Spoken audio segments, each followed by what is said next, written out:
꽤 오래전에 한 분이 미국 이민을 오시면서 참 귀한 사진을 가슴에 품고 왔습니다. 왜냐하면 그분은 소중한 분이기 때문에, 또 귀한 은혜를 받았기 때문에 그분을 잊어버리고 싶지 않아서, 그래서 그 사진을 양복 속주머니에 품고 왔습니다. 힘들 때에도 가끔 그분 생각하고, 또는 사진 꺼내보면서 위로도 받고 힘도 얻었고, 또는 어려울 때는 오히려 그 사진을 통해서 희망까지, 그리고 좋은 일이 있을 때는 늘 잊어버리지 아니하고 고맙습니다. 사진을 보면서 그 귀한 은혜를 끼친 그분에게 고마운 마음을 잊지 않고 살아갔던 사람 있었습니다. 언제부턴가는 알 수 없지만은 어느 때부터인가 카드, 크레딧 카드 같은 중요한 것들이 생기기 시작하고, 또는 사람들과 또는 회사들과 꽤 중요한 계약서들이, 또 영수증들이 들어오면서 그는 안주머니에 같이 넣을 수밖에 없었습니다. 좀 안주머니에 귀한 분의 사진과 함께 그것들을 함께 넣어둔다는 게 미안하기는 했지만은, 그러나 시간이 지나면서 점점 그 서류들이 많아지면서 때로는 불편했습니다. 그래서 그 소중했던 그분의 사진을 바지 주머니에 옮겼습니다. 그것들과 함께 있다는 게 조금 미안한 마음도 없지 않아 있었습니다. 그리고는 정신없이 또 살아갑니다. 하나 둘 열쇠가 생기기 시작하고, 이 사람 저 사람 만나면서 네임카드를 얻기 시작하면서 바지 아랫주머니에도 차기 시작을 했습니다. 어느 날 열쇠 꾸러미를 꺼내다가 보니까 불쑥 떨어지는 사진 한 장을 봤습니다. 오래전에 이미 놓으면서 가슴속에 품고 있었던 사진이었는데, 정신없이 살다 보니 때로는 잊어버렸고, 때로는 업신여긴 것은 결코 아니지만은 복잡한 일들 때문에 미루어지고 있었던 그 사진이 열쇠 꾸러미를 꺼내는 순간에 떨어졌습니다. 너무 미안하기도 해서 그분은 열쇠 더미와 분리시켜서 그 사진을 바지 뒷주머니에 넣어두었습니다. 많은 열쇠들이 생길 때마다 사실은 오피스에, 또는 사업장에, 또는 자동차에, 그것도 한 개, 두 개 자동차 키를 갖고 있으면서, 또는 집안에, 또는 여러 가지 키를 주머니에 두면 살았던 그 사람, 이제는 그 사진을 뒷주머니에 옮겨 두었습니다. 그리고는 사실은 너무 정신없이 살다가 까마득하게 잊어버렸습니다. 그리고 어느 날 그분이 입고 있었던 옷을 바꾸었습니다. 그리고는 바꾸어진 그 옷에 두었던 사진도 까마득하게 정말 잊어버린 채로 살아갔습니다. 오늘 복음의 눈물이라는 제목이지만은, 다른 말로 말하면 당신은 잊어버리는 것이 없습니까? 당신은 왜, 무엇 때문에 울고 있습니까? 이 땅에서. 그 제목이기도 합니다. 사사기, 근래에 사사기에 마침 순서가 되어서 저 새벽 기도하면서 하고 있는 중입니다. 금요 기도회 때도 사사기를 보면서 계속 지금 사사기를 하고 있는 중인데, 새벽 기도 이야기 드렸습니다. 여러 번이나 11월 달에 이 말씀 중에 몇 개를 해야 되겠다고. 그만큼 눈에 들어오는 것이 많았고, 그리고 가슴에 들려오는 말씀들이 있었고, 그리고 그 말씀들이 마치 오늘의 세상 속에서 들려주는 하나님의 음성같이 깨달음 속에서 들려왔기 때문입니다. 사사기, 이스라엘 백성들이 애굽 땅에서 노예로 있다가 하나님의 은혜로 구원받았습니다. 그래서 그들은 광야에 구원받은 백성들이 살아갔었습니다. 그들을 1세라고 부른다면, 광야에서 태어난 사람들, 그들은 광야 길을 걷다가 가나안 땅에 들어가게 됩니다. 그들을 2세대라고 부를 수 있을 것입니다. 3세대 가나안 땅에 들어가서 정착하면서 태어나서 그리고 그 땅에서 이루어지는 모든 일들을 통하여 살아가는 사람들, 그 자손을 3세대라고 부를 수 있을 것입니다. 그런 면에서 이민자의 우리는 1세대, 그러니까 어느덧 2세대가 광야에서 태어난 사람들이 이 땅에서 지금 살아가고 있고, 어느덧 광야에서가 아니라 1.5세를 지나서 이 땅에서 처음부터 태어난 3세들이 자라나고 있는 그런 현실 속에 살아가고 있습니다. 그런 면에서 광야에 노예로 살았던 조상들이 불행했을까? 광야에 구원받았던 그 사람들, 노예로 살다가 그 사람들이 축복이 있었을까? 광야에서 태어나서 하늘에서 내렸던 만나와 메추라기를 먹다가 가나안 땅에 들어갔던 그 1.5세들이 축복이었을까? 아니면은 전혀 전쟁도 그리고 전혀 조상들이 노예로 살았던 것조차 잊어버린 채, 아니 기억조차 할 수 없는, 자기와는 상관없이 마치 이 땅에서 처음부터 미국 사람인 것처럼 처음부터 이 땅에 살아가는 사람들인 것처럼 살아가는, 그래서 가나안 땅에 있는 사람들과 동거하고 그들과 통화하고 마침내 우상을 섬기는 3세대, 그들이 행복했을까? 그들이 축복이었을까? 누가 축복일까요?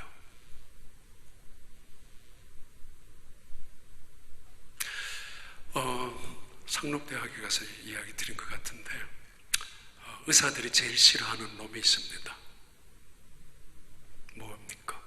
앓는이 죽는 게 낫다고. 못 알아들으시네요. 누군가가 아파서 병원에 가려고 그러면 병원에 가지 마, 그냥 앓다가 죽는 게 낫지 뭘 병원에 가냐고. 그게 의사들 제일 싫어하는 놈이라고 합니다. 잘 모릅니다. 두 번째, 치과 의사들이 싫어하는 놈, 이 없으면 잇몸으로 살면 되지 뭘 임플란트는 왜 하냐고, 병원에는 왜 가느냐고, 그냥 살아. 다 옛날에도 잇몸으로 살았다고. 산부인과 의사가 제일 싫어하는 놈, 무자식이 상팔자라고. 이거 어떻게, 이거 좀 애도 놓고 그래야 되는데. 한의사가 정말 싫어하는 놈, 밥이 보약이요. 보약을 재가지고 가서 건강을 회복해야 되는데, 고기 장사하는 사람 더 싫어합니다. 고기 힘으로 사는 거 아니요, 그러는 놈들. 그러면서 밥심으로 사는 거요 라고 떠들고 다니는 놈들. 그러면서 채소가 최고 좋은 거야 하는 사람들, 고기 장사가 제일 죽도록 미워하는 놈이라고 합니다. 변호사가 싫어하는 놈, 법 없이도 사는 놈. 목사가 싫어하는 놈, 목사가 싫어하는 놈. 성가대 찬양이 끝나자마자 눈 감는 놈. 그러고는 설교 딱 끝나면 눈 딱 뜨는 놈. 그러면서 나가면서 목사님 잘 잤습니다 라고 떠드는 놈. 밥 먹으면서도 오늘 예배 시간 참 잘 잤어 라고 하는 놈. 그 놈 목사가 제일 싫어하는 놈입니다. 근데 이보다 더 나쁜 놈, 목사가 나쁜 놈은 아니지, 목사님 그 설교 옛날에 했던 설교 아닙니까? 아니 그 설교 들었는데 라고 하는 놈. 기가 막히게 기억력이 좋은 놈. 제가 30년 있다 보니까 힘듭니다. 근데 자주 하는 건 아닙니다. 근래에 사사기를 하고 있잖아요. 지난 금요 기도회 때는 복임의 눈물을 했습니다. 제목을 보면은 아니 우리 금요 기도회 했던데 복임의 눈물 아냐? 그러나 다릅니다. 그것만 보고 목사님 똑같은 거 했네요 하는 놈.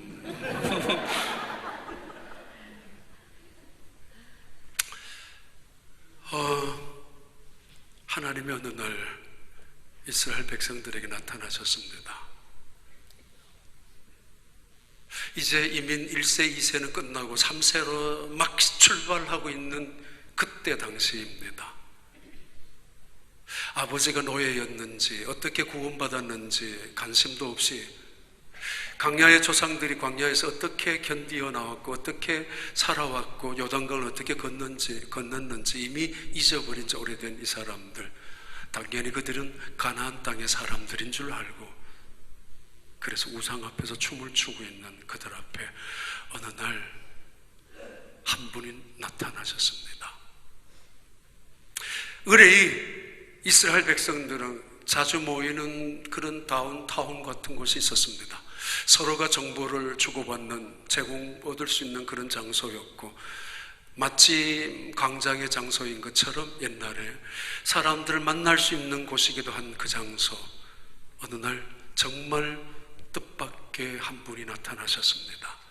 사람들이 깜짝 놀랍니다. 저분은 우리와 똑같은 인간의 아내라는 사실을 그분의 모습을 통해서도 짐작할 수 있고 그분의 그 형체를 통해서도 알 수 있기 때문입니다. 삽시간에 온 동네에서 다른 동네까지 소문이 나면서 수많은 사람들이 모여들었습니다. 그리고 긴장합니다. 두렵기까지 합니다. 모두가 느끼고 있습니다. 저분은 하나님의 천사라고, 하나님의 사람, 하나님의 사자라는 것을 느끼고 있기 때문에 때때로 하나님이 나타나셨습니다. 그것은 하나님이 축복하시기 위하여 나타나시기보다는 사실은 그들에게 재난과 재앙을 경고해 주기 위하여 하나님이 나타나셨던 때가 훨씬 더 많기 때문에 그들은 두려움 속에 긴장할 수밖에 없었습니다. 그리고 설마 지금 자기들이 어떻게 살고 있는지 저들이 뻔히 알고 있는데, 설마 그들이 얼마나 하나님과 멀어지고 있다는 사실을 그들이 더 잘 알고 있는데, 그런 그들을 보고 어찌 하나님이 축복하기 위하여 그의 천사를 그 동네에 보내실 턱이 있었겠습니까? 그래서 긴장합니다. 저분이 우리에게 어떤 재앙을 이야기하실지, 어떤 말씀을 하실지, 모두가 두려움에, 사실은 긴장 속에 있는 그때 그분이 말씀하십니다. 그 말을 듣자마자 그 장소에 모여 있었던 모든 이스라엘 백성들은 울기 시작합니다. 눈물을 흘리기 시작하고 그들의 눈물 소리는, 그들의 울음소리는 점점점 커져서 통곡 소리로 변했습니다. 그 땅의 이름을 복임이라고 불렀습니다. 왜 울고 있을까? 무슨 말씀을 들었길래? 그리고 그들은 도대체 무엇이 아쉬워서 무엇을 찾기 위하여 울고 있단 말인가? The angel of Lord had spoke these things.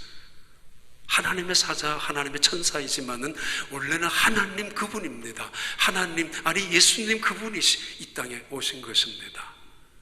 그분이 말씀하셨습니다. 듣자마자 그들은 they wept aloud, loud and loud. 그들은 울기 시작합니다. 통곡하면서 또 통곡하면서. 그래서 그들은 그곳 이름을 they called that 복임이라고 불렀습니다. 그리고 그 자리에서 그들은 예배를, 제사를 드렸습니다. They offered sacrifice to the Lord. 꽤 오래전에 이민 왔었던 그분, 소중한 사람의 사진이라서 가슴에 품고 있다가 결국 정신없이 살다가 이런저런 네임카드 들고 또는 카드 들고 다니면서 귀찮은 거 내려놓다가 또는 키 많이 들고 다니다가 불편한 거 내려놓다가 어느 날 뒷주머니에 집어넣었던 그 사진, 꽤 시간이 지난 다음에 경찰서에서 전화가 왔습니다. 경찰이 당신 아들이 지금 병원에 실려갔다고. 그 말을 듣자마자 이 아버지는 온몸에 전율을 느낍니다. 정신없이 차를 몰고 그 병원으로 달려갑니다. 그리고는 두렵습니다. 불안합니다. 내 자식이 어떤 모양으로 있을지, 혹시라도 최악의 경우 또는 핸디캡이 된다면, 또는 부상이라도 있는다면, 별 생각이 다 지나가는 그 오버랩되는 순간에 하나님이 떠오르기 시작합니다. 그러면서 하나님을 향해 목매인 기도를 합니다. 하나님, 내 아들 아무 일도 없게 해주세요. 내 자식 아무 일도 없게 해주세요. 그러면서 벌벌 떨고 걱정, 정말 긴장 속에 병원까지 달려갑니다. 눈을 멍하니 뜨고 있는 아들을 보면서 비로소 가슴을 쓸어내리는 아버지. 간호사가 그 아들의 소지품과 그 아들의 그 옷을 줍니다. 이게 저 환자분의 것이라고. 소지품을 보다가 깜짝 놀랍니다. 자기가 그 옛날, 지금은 차 바꾸고 집 바꾸고 그래서 잊어버렸지만 그 옛날 입고 있었던 옷, 그 옷을 아들이 어떻게 입고 나갔는지, 그 속에 있었던 사진이, 소중한 분의 사진이 너덜너덜거려서 피에 묻은 채로 환자의 그 소지품에 담겨져 있었습니다. 그걸 열어보는 순간에 이 아버지는 가슴이 찢어지기 시작합니다. 아니, 이 사진이 어떻게 내 아들이, 아니 이렇게 어떻게 너덜거리면서 피가 묻었다고, 교통사고를 당하면서 피가 흘리면서 아마 뒷주머니에 있는 그 사진까지 젖었겠죠. 그 아들이 아버지의 마음을 알고 있었는지, 그 아들이 모르고 있었는지는 상관없이 그 병원에 달려갔던 아버지의 눈에는 그 사진이 들어오면서 그때 무릎을 꿇고 그 자리에서 울기 시작합니다. 하나님, 하나님, 그냥 그렇게 부르면서 하나님이 나타나셨습니다. 길갈에서 바로 복임까지. 사사기 2장 4절과 5절 한번 말씀 한번 보겠습니다. 여호와의 사자가 이스라엘 모든 자손에게 이 말씀을 이르매 백성이 소리를 높여 운지라. 그리고 5절에 그러므로 그곳을 이름하여 복임이라고 하고 그들이 거기서 여호와께 제사를 드렸더라. 오늘 본문 전체의 중심 되는 내용입니다. 그들이 왜 눈물을 흘리고 있는가? 왜 꺼이꺼이 통곡하듯이 있는가? 혹시 여러분 가끔씩 그런 눈물을 흘려본 적이 있습니까? 어떤 사건 앞에서, 어떤 문제 앞에서 비로소 나를 돌아보며 비로소 하나님을 향하여 눈을 뜨고 무릎을 꿇고 말입니다. 사사기 2장은 이렇게 우리를 향하여 분명하게 기록하고 있습니다. 2장 1절의 말씀 이렇게 시작을 합니다. 여호와의 사자가 길갈에서부터 복임으로 올라와 말하되 내가 너희를 애굽에서 올라오게 하여 내가 너희의 조상들에게 맹세한 땅으로 들어가게 하였으며 또 내가 이르기를 내가 너희와 함께한 언약을 영원히 어기지 아니하리니. 그러나 그 다음부터 2절과 3절에 나오는 말씀인데 중요한 것은 사사기를 기록한 저자는 하나님의 사자가 길갈에서부터 올라왔다고 그들이 있는 이 복임까지 말합니다. 그것은 오늘 본문을 해석하는 중요한 실마리가 있고 그리고 전체를 열어가는 열쇠가 그 자리에 그 단어 속에 포함되어져 있습니다. 이스라엘 민족에게 길갈, 이제 막 가나안 땅에서 태어나서 마치 가나안 사람들처럼 다른 거 하나도 없죠. 그들과 더불어서 언어하고 있는, 이제 그들과 더불어서 동화되기까지 하는 불편한 것도 없죠. 이제 광야에서 더 이상 살아갈 필요도 없고, 아니 더 이상 노예처럼 옛날처럼 그 조상들이 있었던 그 자리에 되돌아갈 이유조차 없이 이 땅에 살아가는 이 가나안 원주민과 더불어서 살아가는 이 사람들, 그들에게 하나님이 나타나셨는데 길갈에서 오셨다고. 길갈은 어떤 의미인가? 길갈은 어떤 의도를 가지고 기록되었는가입니다. 길갈 한번 봐요. 이스라엘 민족의 길갈의 위치는 요단강을 건너서 사해 바로 위에 요단강을 건너자 제일 첫 번째 부딪히는 장소가 길갈입니다. 가장 첫 번째인 장소 길갈입니다. 이들은 이 길갈에서 가장 첫 번째 한 것이 하나님의 명령에 따라서 기념비를 세운 것입니다. 여호수아서 4장 말씀입니다. 여호수아 4장의 8절부터 9절까지 이스라엘 자손들이 여호수아가 명령한 대로 행하되 여호와께서 여호수아에게 이르신 대로 이스라엘 자손들의 지파의 수를 따라 요단 가운데 돌 12를 택하여 자기들이 유숙할 곳으로 가져다가 거기에 두었더라. 그리고 여호수아가 또 요단 가운데 곧 언약궤를 맨 제사장들의 발이 선 곳에 돌 12를 세웠더니 오늘까지 거기에 있더라. 요단 강을 그들은 건넜습니다. 마른 땅처럼 하나님의 은혜로. 그리고 하나님이 명령하셨습니다. 이 돌들을 세워놓으라고. 왜요? 19절부터 나오는 말씀이 그 이유를 설명합니다.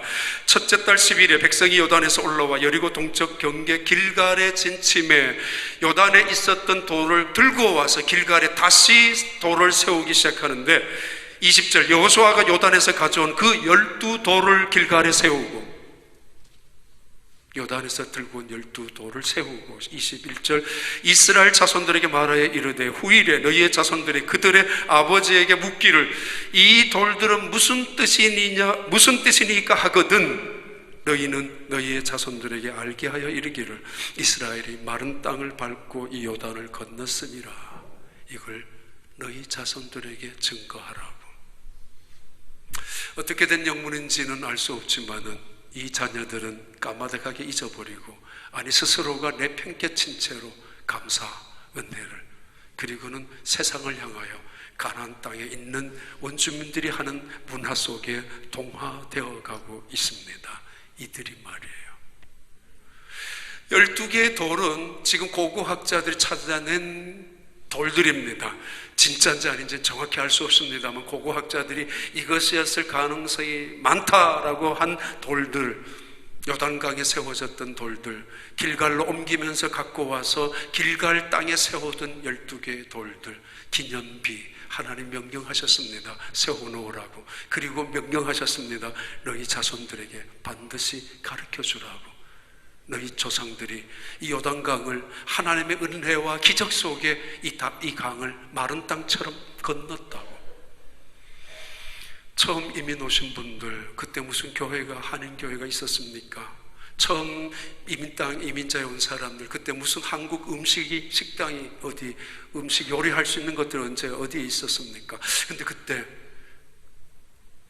빌려보는 교회당에 아니면 간신히 어떤 공장이라든가 동부 쪽에는 아니면 이쪽에는 회사 빌딩이라든가 아니면은 그로소리 하는 빌딩 하나 사가지고 교회 시작했을 때 궁궐 같은 교회당, 아름다운 그런 교회당, 심지어 아이들이 같이 예배 드릴 수 있는 여기저기 시설도 전혀 없었습니다.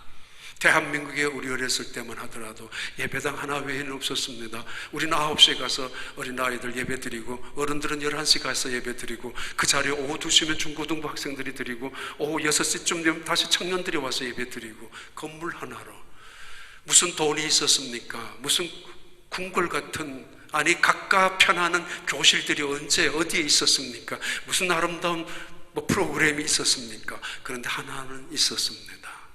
말씀만은, 하나님 말씀만은 있었습니다. 결코 그때 있었습니다. 그리고 그들은 말씀 앞에 순종했었고 기도했었습니다. 지금 우리 교회 중고등부만 하더라도 250명이 됩니다. 걔들이 대학교에 갑니다. 대학교에 가서 교회를 어디로 가는지 알 수 없습니다. 대학교 지나면은 EM으로 와야 되는데 EM이 거의 적어도 우리 지금 2세들, 1.5세, 2세들 세대 속에서 EM은 우리 반은 되어야 됩니다만은 어디로 갔는지 다 흔적도 없이 돌아다니고 있습니다. 그러다가 이제 3세가 자라나기 시작해서 우리 가운데 3세가 일어나서 이제는 조금만 지나면 3세들이 EM까지 갈 수도 있는 상황 속에 있습니다. 왜 그들이 강요에 의해서 부모님의 손에 잡혀서 따라왔을 때는 아무런 대꾸도 안 하고 교회 왔었고 그래서 교회 와서 친구들 만났고 재미있게 놀았고 놀이터였으니까 재밌는 많이 있었고 그런데 정작 자기들 스스로가 선택할 수 있는 자기들 스스로의 의지를 통하여 결정할 수 있는 그 순간이 왔을 때는 교회를 나가지 않느냐고. 왜? 여러 가지 이유가 있을 것입니다만은 그 그 중에 하나, 그들은 하나님의 교회에서 하나님의 임재를 본 적이 없습니다. 하나님의 교회에서 하나님의 영광이라는 것이 무엇인지 체험한 적이 없습니다.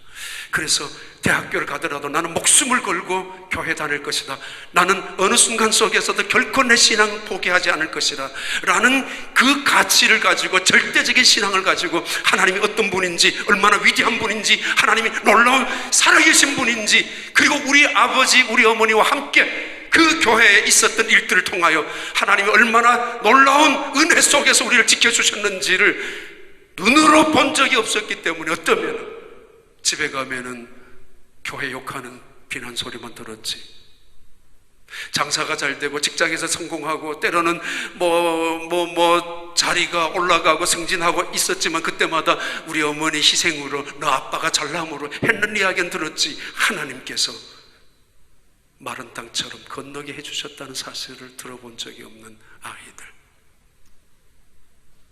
어느 날 교회 가서 보니까 싸움이 터졌어요. 그래서 이 편 저 편이 날라졌는데 같은 친구들이 느닷없이 이쪽 교회로 가고 저쪽 교회로 가서, 이게 무슨 교회예요?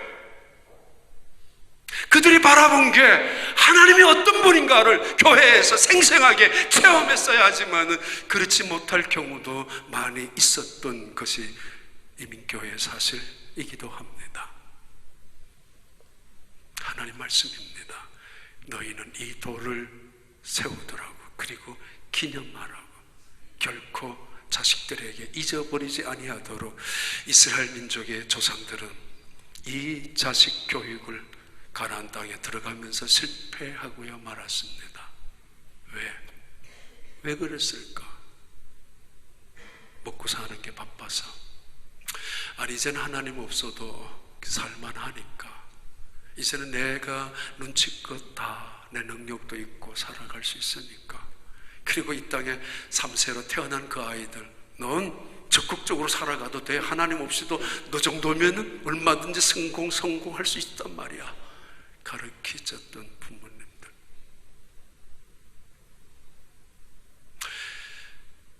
불만족, 그것은 곧 불순종을 낳고, 불순종, 그것은 파멸을 갖고 오는 것이 됩니다. 원망과 불평, 그것의 열매는 교만이고, 교만의 끝은 심판이고 무서운 하나님의 진노입니다. 무슨 말이냐 하면은, 이들은 감사를 잊어버리고 있습니다.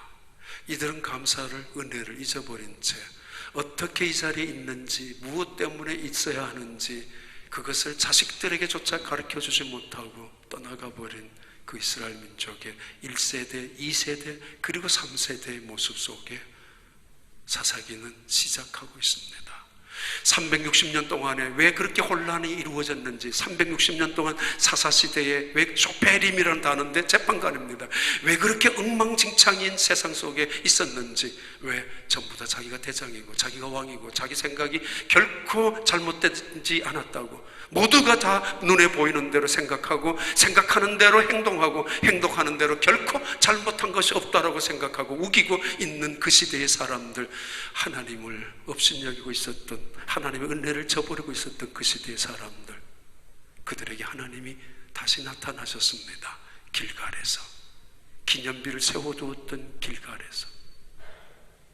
또 다른 이 길갈의 의미는, 두 번째 의미가 있습니다. 5장에는 매우 많은 다양한 길갈의 의미를 설명하는데, 그 중에 두 가지만 말씀드리면 5장 2절의 말씀입니다. 두 번째 길갈의 의미는, 그때 여호와께서 여호수아에게 이르시되 너는 부싯돌로 칼을 만들어 이스라엘 자손들에게 다시 할례를 행하라 하시매, 3절에 여호수아가 부싯돌로 칼을 만들어 할례산에서 이스라엘 자손들에게 할례를 행하니라. 길갈에서 여호수아 시대에, 얼마 전에 3세가 태어나기 전에 그 조상들은 가나안 땅을 들어왔습니다. 요단강을 건너자마자 이제 본격적인 전쟁이 눈앞에 있습니다. 그렇다면 전의를 가다듬고, 전의를 불태우고, 전열을 정비하고 무기를 확인했어야 옳았습니다만은, 왜요?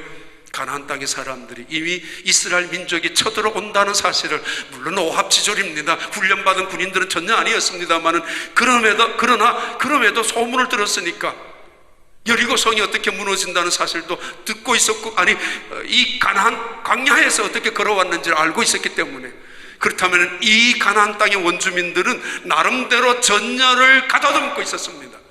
그런데 이 순간에 할례를 하라고?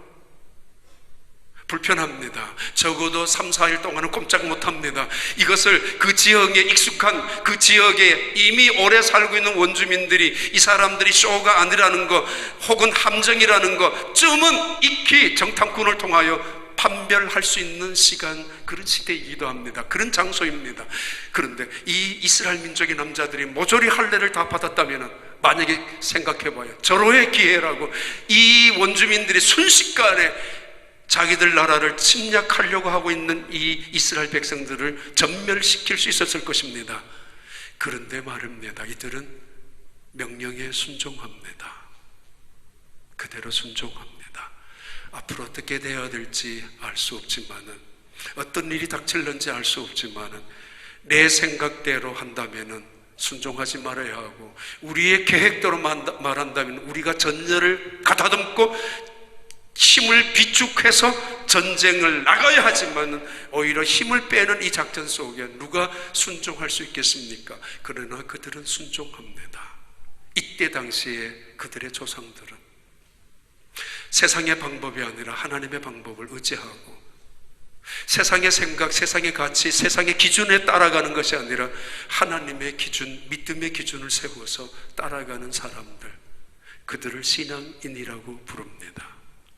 내가 갖고 있는 재주나 내가 갖고 있는 꾀나 내가 갖고 있는 능력을 갖고 살아가는 사람들을 믿음의 사람이라고 부르지 않습니다. 결코 그렇게 부르지 않습니다. 하나님의 지혜를, 하나님의 능력을, 하나님의 은혜를 힘으로 삼고 살아가는 사람들, 그들이 할례를 받고 나서 누워있는 순간에 오직 하나님만 생각합니다. 오직 하나님만을 신뢰합니다. 그들이 쳐들어와서 어떻게 한다 한들 처분만 기다립니다. 이때까지 그렇게 살아왔으니 지금도 할례를 행할 수밖에 없다고 말하는 그들이 그 명령에 순종했을 때, 하나님은 여호수아서 5장 8절 9절에 하나님의 은혜가 베풀어지게 됩니다. 모든 백성에게 할례 행하기를 마침에 백성이 진중 중에 각 처소에 머물며 낫기를 기다릴 때에, 적어도 며칠을 기다리고 있을 때 불안하고 초조하고 두렵기도 할 텐데, 그들이 쳐들어온다면 어떻게 될 것입니까? 그런데 하나님은, 만약에 하나님의 백성이 순종하고 하나님의 방법을 택했을 때는 하나님이 책임져 주시는 법입니다. 베네핏이 따라옵니다. 9절 봐요. 여호와께서 여호수아에게 이르시되 내가 오늘 애굽의 수치를 너희에게서 떠나가게 하였다 하셨으므로 그곳 이름을 오늘까지 길갈이라고. 길갈, 수치가 굴러가는 곳 길갈. 노예를 조상으로 두었던 이스라엘 민족의 부끄러움, 과거의 수치, 그들의 아픔의 상처 또는 잘못 살았던 인간적인 모습의 모든 아픔의 수치를, 그 어려운 상황 속에서도 하나님만을 의지하고 순종하며 할례를 행했던 그 백성들에게 하나님은 수치를 굴러가게 하는, 그들에게 은혜를 주시는 하나님의 책임지시는 방법입니다. 예수를 믿는 사람들, 그리스도 안에서 새로운 피조물이라고 하지 않습니까? 보라, 이전 것은 지나갔으니 새 것이 되었도다고. 할례를 행한 사람들, 그리고 하나님은 그들의 할례를 행하는 순종 대신에 그들의 수치와 부끄러움을 닦아주셨던 하나님. 집에 돌아온 둘째 아들을 바라보며 세상 사람들은 입을 쑥덕거리고 손가락질하며 비아냥거리며, 아니 저런 아들을 어떻게 위하여 잔치하고, 아니 저 따위 아들을 어떻게 받아들일 수 있느냐라고 온 세상이 돌을 던지듯 침을 뱉고 있는 그 순간에도 아버지는 아무도 내 아들을 건드리지 마라, 누구도 내 아들을 손대지 마라, 이는 내 아들이다, 죽었다가 살아난 내 아들이요 잃었다가 다시 찾은 내 아들이라고 그 부끄러움과 그 수치와 그 아픔의 순간, 그 가슴 속에 있는 더러운 것까지 다 끌어안아 주셨던 아버지, 세상을 향하여 선언합니다. 이는 내 아들이라고. 누구도 돌을 던지지 마라, 내 아들이라. 그들이 할례를 행한 이후에 하나님은 그들의 부끄러움과 수치를 집으로 돌아온 아들에게 잔치를 베풀어 주는 것처럼 수치를 굴러가게 했던 그 장소 길갈이었습니다. 동시에 하나님은 그들에게 놀라운 사건 하나를 보여주십니다. 바로 군대 장관을 여호수아에게 보여주게 하십니다. 여호수아서 5장 13절의 말씀입니다. 여호수아서 5장 13절에 13절 봐요. 여호수아가 여리고에 가까이 이르렀을 때 눈을 들어본즉 한 사람이 칼을 빼어 손에 들고 마주 서 있는지라. 여호수아가 나가서 그에게 묻되 너는 우리를 위하느냐 우리의 적들을 위하느냐 하니 14절에 그가 이르되 나는 여호와의 군대 장관이다 됐습니다. 내가 순종했을 때 할례를 내 생각으로는 도저히 이거는 아닌데 내 기분으로도 도저히 이거 순종할 수 없는 상황입니다. 이거는 위급한 상황입니다. 뭘 모르고 이런 짓을 할 수 있지 않느냐라고 나의 지성이나 나의 이성이나 나의 판단에 따르면은 하면 죽는 것입니다. 그런데 제쳐놓고 하나님을 순종했을 때, 하나님을 신뢰했을 때 하나님이 또 한 번 보여주십니다. 수치와 굴레를 굴러가게 할 뿐만 아니라 여호수아의 앞에 군대 장관을 보내주십니다. 그래, 여호수아가 길갈에서 군대 장관을 만납니다. 아니 이건 누구냐고, 당신 누구냐, 우리 편이냐 저쪽 편이냐. 나는 하나님의 군대 장관이야. 무슨 말입니까? 이 전쟁은 내가 책임져 줄게. 너가 나를 믿는 것만큼, 아니 너는 나를 선택했으니 내가 너를 책임질 거라고. 이 전쟁은 너에게 속한 것이 아니야, 내게 속한 전쟁이야 라고 하시는 말씀입니다. 그것이 길갈에서 나타난 또 하나의 사건이었습니다. 길갈에서 할례를 행한 그들에게 하나님이 주셨던 축복의 사인이고 동시에 그들에게 힘과 용기를 주는 사인이기도 합니다. 레이건 행정부 대통령 시절에 초대 노동부 장관을 했던 레이 도노멀이라는 장관이 계셨습니다. 어느 날 대통령이 제안을 합니다. 나와 함께 비행기를 타고 가자고. 미국에서 최고로 안전한, 미국에서 최고로 좋은 비행기 공군 제1호 유나이티드 스테이츠 넘버1 대통령 전용기를 탔습니다. 3만 피트 상공에 대통령실 다음 바로 레이 도노버는 그 다음 칸에 있었고, 그리고 그는 레이건 대통령 행정부 시절의 강요들 중에 유일하게 자기가 노동부 장관으로 그 자리에 탄 유일한 장관이었습니다. 뉴욕에 비즈니스를 했던 분입니다. 그런 들도 있습니다. 3만 피트 상공에 대통령과 함께 유일한 강요로 내가 이 자리에 있다니. 비서가 한 명이 왔습니다. 각하께서, 대통령께서 당신을 15분 후에 대통령 집무실에서 만나기를 원합니다. 그래? 옷매무새를 고치고 또 넥타이도 다시 한번 보고 정확하게 15분 후에 문을 노크하고 들어갔습니다. 레이건 대통령이 기다리고 있었습니다. 그리고 이 레이 도노번이 인사하면서 바라보니까 거기 식탁이 준비가 되어 있었는데 여기서 앉으라고, 점심 식사 같이 하자고. 그 순간에 빨간 벨의 그 신호음을 울리는 전화벨 소리가 울려왔습니다. 대통령이 봤습니다. 물론 그 방 안에는 대통령과 레이 도노번, 노동부 장관 두 사람밖에 없었습니다. 전화를 받고 이야기하는 중에 도노번 이 장관은 계속 흥분합니다. 야, 굉장히 위급한 이슈가 벌어졌는가 보다.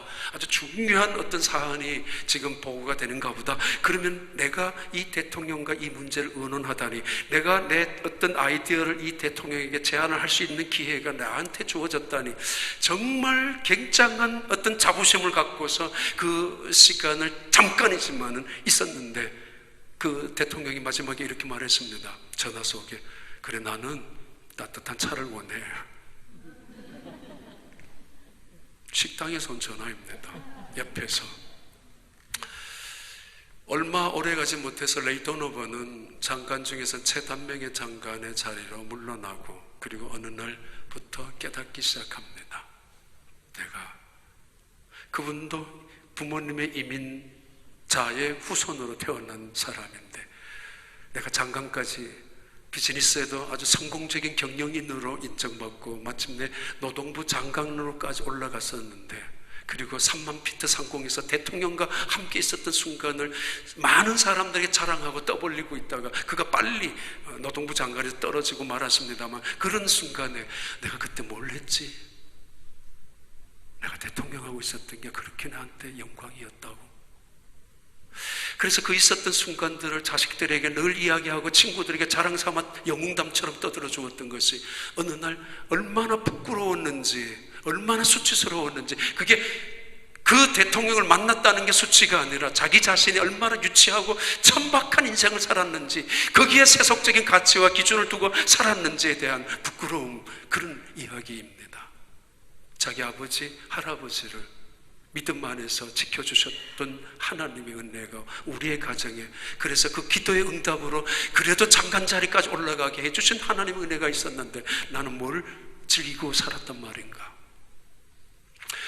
빨리 장관 자리에 내려놓고 나가지고 그 다음부터 더 좋은 일을 했었다는 레일 도노번이라는 사람이 이야기이기도 합니다. 이 길갈, 거기는 중요한 세 번째 장면이 나옵니다.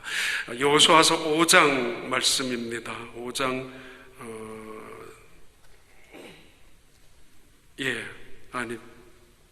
여호수아서 5장 10절입니다. 12절까지. 10절부터 12절 같이 읽습니다. 또 이스라엘 자손들이 길갈에 진쳤고 그 달 14일 저녁에는 여리고 평지에서 유월을 지켰으며 11절 유월절 이튿날에 그 땅에 소산물을 먹되 그날에 무교병과 볶은 곡식을 먹었더라. 12절 또 그 땅에 소산물을 먹은 다음 날에 만나가 그쳤으니 이스라엘 사람들이 다시는 만나를 얻지 못하였고 그 해에 가나안 땅에 소출을 먹었더라. 가나안 땅에 들어가자마자 그들이 있었던 길갈, 기념비를 세웠던 길갈, 할례를 행했던 길갈, 그래서 하나님이 그들의 부끄러움과 수치를 제하여 주었고 군대 장관을 나타나게 해서 이 전쟁은 내가 너희들과 함께 하겠다라고 약속해 주셨던 그 길갈, 또 하나의 길갈은 그들은 그곳에서 유월절을 지켰습니다. 우리의 조상들을 어떻게 이끌어 주셨는지, 노예였던 할아버지 할머니들을, 그리고 광야에서 얼마나 놀라운 기적과 능력 속에 인도하여 주셨는지를 결코 잊어버려서는 안 된다라고. 너희들이 이 세상 살아가면서 배워야 되는 거 한 가지 있는데 이거라고. 하나님의 은혜 앞에 감사하고 살아가는 거. 사도 바울이 말하는 고백이죠. 내가 궁핍에 처해서 말하는 게 아니야. 내가 없어서 실패해서 나 욕심 없어 변명 따위를 하는 거 아니야. 내가 내 입장이 어려움을 당하고 있다고, 고통 속에 있다고, 내가 감옥 속에 있다고 이 말 하는 거 아니야 라고 분명히 하면서 나는 살아오면서 언제나 배운 것이 하나가 있다고. 뭐예요? 궁핍에 처할 줄도 알고 가난에 처할 줄도 알고 배부를 줄도 알고 고플 줄도 알고 일체의 비결을 배웠다고. 자족의 비결을. 인생 살아가면서 배운 게 뭐예요? 어떤 사람은 그렇게 말해요. 그 사람 평생 배운 게 도둑질 하는 것밖에 없어서 그 집밖에 못한다고. 배운 게 하토인데 하토밖에 더 할 거 있느냐고. 사도 바울의 고백입니다. 일생 배운 거, 감사하는 거 배웠다고, 깨달았다고, 확신한 그런 삶의 모습이 얼마나 아름답고 존귀하고 행복한 삶이 아닙니까? 겸손한 사람만이 할 수 있는 감사, 진실한 사람들의 언어 감사. 아니, 작은 것 속에서도, 어떤 상황 속에도, 어떤 최악의 조건 속에서도 하나님의 은혜임을, 하나님의 뜻이 있음을 받아들이는 사람들만이 할 수 있는 믿음의 언어인 감사. 하나님을 제대로, 신실한 하나님으로, 하나님을 제대로 능력과 전능, 그분이 나를 사랑하신다는 그 하나님을 제대로 믿는 사람들이라면 어떤 순간 어떤 상황 속에서도 감사를 배우지 않을 수가 없을 것입니다. 어찌 불평을, 어찌 원망 따위를 가지고 인생을 낭비하며 다른 사람을 괴롭히며 주변을 힘들게 할 수가 있겠습니까? 감사. 훈련을 지키는 방법이 제일 좋은 게 유월절 절기를 지키는 것입니다. 그들은 길갈에서 유월절 절기를 지켰습니다. 감사한 그거 외에는 없습니다. 그런데 그 다음날 After the day, 그 감사가 끝나자마자 데베리데, 바로 그 다음날 하늘에서 내리는 만나가 멈추었습니다. 홍해는 하나님께서 홍해를 갈라지고 난 다음 우리를 건너가게 하셨습니다. 어렸을 때에는. 그러나 요단강을 건넜을 때는 40년이 지난 다음 요단강을 건널 때에는 믿고 건너가라고 여전히 강물이 넘실대는 그 땅에, 그 바다, 그 강물 속에 너희의 발을 내어 디디라. 믿음으로 순종하라. 그리하면 요단강이 갈라질 것이라고 차원이 다른 순종을 요구하고 있습니다. 옛날만 생각하지 마십시오. 그때는 이랬었는데, 그쪽만 생각하지 마십시오. 저기에서는 저랬는데 라고만 우기지 마십시오. 바로 이 땅에서 그들은 더 이상 하늘에서 내리는 만나, 누워서 입만 벌리고 밖에만 나가면 언제나 거둘 수 있는 만나, 하나님의 축복이라고 생각하면서 아무 일도 하지 아니하고 누군가의 도움으로 누군가가 도와주지 아니하면 그것을 당연히 여기며 한 번도 그 속에서 감사조차 해보지 못한 채로 당연한 거 아니냐라고 생각하며 살았던 그들과는 다르게 만나가 멈추었습니다. 그리고 그 해에 그 땅에 소산을 거두며 먹었습니다. 감격했을 것입니다. 정말 감격했을 것입니다. 그 땅의 소산을, 믿음의 새로운 단계, 믿음의 새로운 전진, 믿음의 새로운 업그레이드한 우리에게 모습을 증거하는 곳이 길갈이었습니다. 그렇습니다. 이 길갈, 그들은 요단강을 건너면서 제일 첫 번째 발을 디뎠던 땅 길갈, 그래서 하나님을 향하여 첫 언약을 맺었던 길갈, 첫 은혜를 경객했었던 길갈, 하나님을 향하여 첫 사랑을 고백했었던 그 길갈, 그들이 이 길갈을 결코 잊어버릴 수가 없었을 것이고, 아니 잊어버려서는 안 되는 곳이 길갈이었습니다. 그래서 이 길갈에서 한번 전쟁 그림 보면은 이 길갈에 베이스 캠프를 치고 북쪽에 하솔에 전쟁할 때도 갔다가 내려옵니다. 남쪽에 헤브론을 전쟁할 때도 다시 갔다가 올라와서 그리고 중부 전쟁을 끝내고 있는데, 언제나 이 길갈에서 출발했다가 다시 길갈로 되돌아옵니다. 이유는 하나님의 은혜 없이는 안 됩니다. 기념비가 세워져 있는 군대 장관을 만났던, 그리고 할례를 행했던 하나님이 역사하시는 그 장소에서 잊어버리지 말자, 옛날을 잊어버려서는 안 된다, 그 언약을 지켰던 그 자리 길갈이었습니다.